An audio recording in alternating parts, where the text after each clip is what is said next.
మొన్న ఆ మధ్య మీకు ఇక్కడ పెద్ద గుమ్మడికాయ చూపించాను కదా ఉండాలని చెప్పేసి. చూడండి ఇప్పుడు అసలు కాయ కనిపించట్లేదు, చిన్న పిందెలే కనిపిస్తున్నాయి.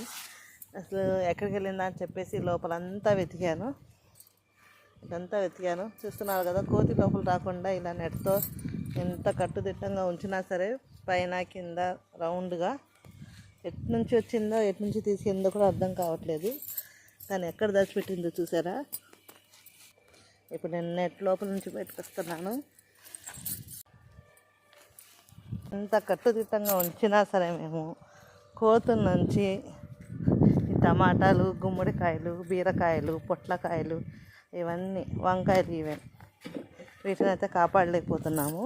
ఎందుకంటే ఫ్యాన్లో పెట్టుకున్న చిన్న ఒక రూమ్ ఇది, ఇదొకటి బాత్రూమ్ పైన ఉంది చూడండి.